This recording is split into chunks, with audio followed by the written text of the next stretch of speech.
जो बाबा राम रहीम जी इस time UP Barnawa Baghpat में हैं वो नकली हैं। असली गुरुजी इस टाइम कहाँ पे हैं किसी को नहीं मालूम। असली गुरुजी के बारे में इस टाइम किसी को नहीं मालूम। हो सकता है कि ये असली गुरुजी को बाहर रखें और नकली को वहां पे जेल में भेज दें। बाहर में असली वालों का मर्डर भी हो सकता है, उनके साथ टॉर्चर हो सकता है, क्या हो सकता है कि उनको किस तरीके से रखें, कुछ नहीं पता। तो हम चाहते हैं कि हमारे जो असली गुरुजी हैं उनको कोर्ट के अंदर लाया जाए, उनकी ऑथेंटिसिटी हमें दिखाई जाए कि हाँ ये असली गुरुजी हैं और ये बिल्कुल। देखिए, पिटीशन में वही कोर्ट ने कहा कि लॉजिक कोई साइंटिफिक रीजन तो था ही नहीं, हवा में बातें उन्होंने कर रखी थी भी गुरुजी की हाइट बढ़ गई है, गुरुजी का वजन कम हो गया है। सबसे पहले तो आप उनसे ही पूछिए कि क्या उन्हें मालूम है कि पहले हाइट क्या थी। पंजाब और हरियाणा हाईकोर्ट में आज डेरा राम रहीम जो प्रमुख हैं, आज एक याचिका डाली गई जिसमें कहा गया कि जो राम रहीम है, जो असली राम रहीम है, उन्हें किडनैप कर दिया। फिलहाल याचिकाकर्ता इस वक्त हमारे पास, उनसे बात कर लेते हैं।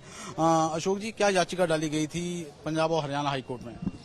याचिका हमारी तरफ से हाईकोर्ट में जो लगी है उसके अंदर ये था कि जो बाबा राम रहीम जी इस टाइम यूपी बरनावा बागपत में हैं वो नकली हैं। इस चीज की ऑथेंटिसिटी के लिए हमने एक हाई कोर्ट में एप्लीकेशन लगाई है कि हमें ये चीज पता लगे कि वो जो है वहां पर असली हैं या नकली।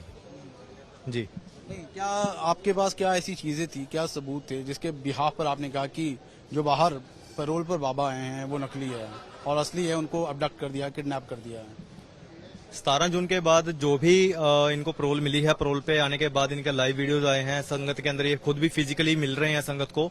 तो ये हम 2000 जैसे कि आप लगाइए कि 1996 से मैं डेरा सच्चा सौदा में जा रहा हूँ और मेरे साथ जो लोग हैं, कोई उसमें 50 साल के हैं, 55 साल के हैं, 60 साल के लोग हैं, उनको अपने गुरु के बारे में पता होता है कि हमारे गुरुजी जो हैं वो कैसे थे, जेल में जाने से पहले कैसे थे, और एकदम आने के बाद उनके अंदर इतना ज्यादा बदलाव, और वो अपने दोस्तों को, तो जो गुरुजी के दोस्त हैं उनको भी पहचानने से एक तरह से इनकार कर रहे हैं। वो ये बोल रहे हैं कि हमारी याददाश्त जो है वो कमजोर हो चुकी है। वो बोल रहे हैं कि हमारी जो हाइट है वो 1 इंच बढ़ चुकी है, हमारी फिंगर्स जो है वो लंबी हो गई हैं, हमारा ब्लड ग्रुप चेंज हो गया है जेल में जाने के बाद। ये चीज उन्होंने बोली कि हम जेल में जाने से पहले हमारी चीज ये थी और जेल से आने के बाद हमारे अंदर ये चीज है। उसके बाद उनका 22 जून को आधार कार्ड अपडेट करवा दिया गया है, वो जो ये यूपी बागपत में है, इनके साथ उनके बायोमेट्रिक्स अपडेट करवाए हैं। अपडेट के अंदर आप एक चीज देखिए कि अगर उन्होंने अपना नाम अपडेट करवाना होता तो हमें पता होता कि उन्होंने सिर्फ अपना नाम अपडेट करवाया है। उन्होंने अपने बायोमेट्रिक्स अपडेट करवाए हैं, उन्होंने अपना नाम और अपना नाम तो सेम है, फादर नेम जो है वो भी चेंज करवा दिया। तो ये सारी चीजें क्यों? तो इन चीजों को लेके एक शक का दायरा जो है हमारा और मजबूत हो गया और उस चीज को लेके हमने हाई कोर्ट में इस चीज को लेकर रिट लगाई। आपके ने जो आप आधार कार्ड बता रहे हैं, क्या चीजें वो पड़ी हुई है, क्या दिखा सकते हैं वो लोग? जी, वो हमने हाई कोर्ट में जो रिट लगाई है इसके अंदर ये चीज लिखी है, बल्कि उनका पर्सनल मोबाइल नंबर भी लिखा है गुरुजी का, जिसके अंदर वो ओटीपी आया, जिसके अंदर वो आधार कार्ड अपडेट हुआ 22 जून को, वो ओटीपी उस नंबर पे आया, और जिसका सपोर्टिंग डॉक्यूमेंट साथ में लगा है वो है खुशपाल कौर, जो कि सिरसा की ही है।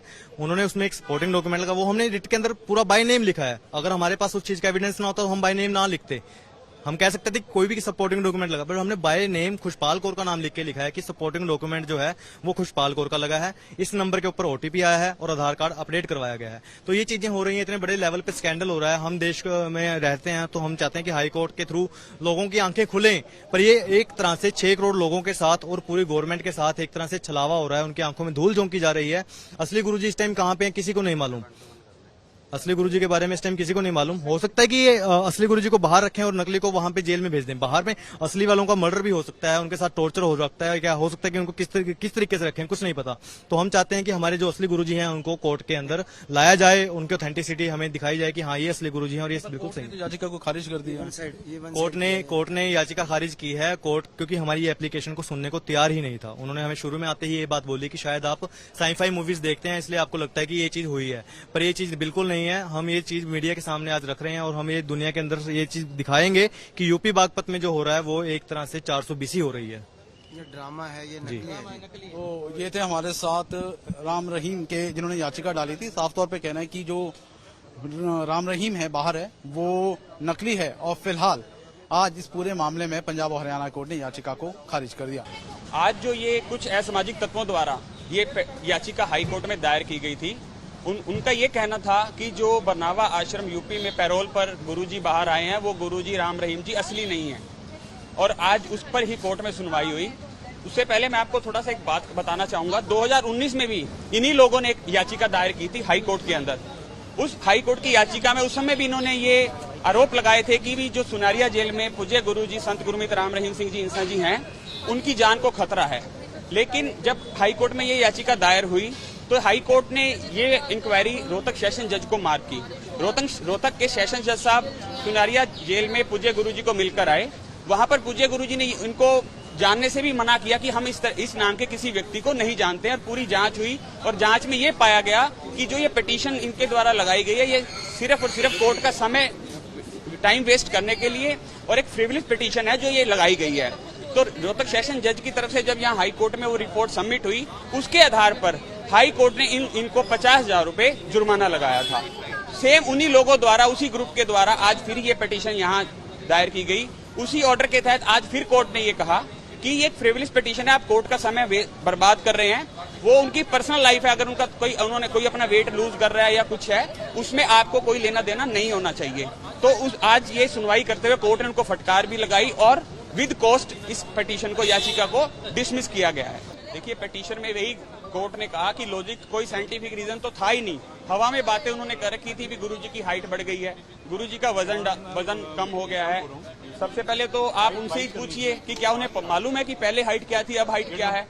और जहां तक बात है वजन की, वजन का मैं आपको बताऊं, अगर मेडिकल हेल्थ उसके अनुसार भी देखें तो वजन हम जितना संतुलन में रखेंगे अपने शरीर का अपने सेहत के लिए उतना बढ़िया रहता है।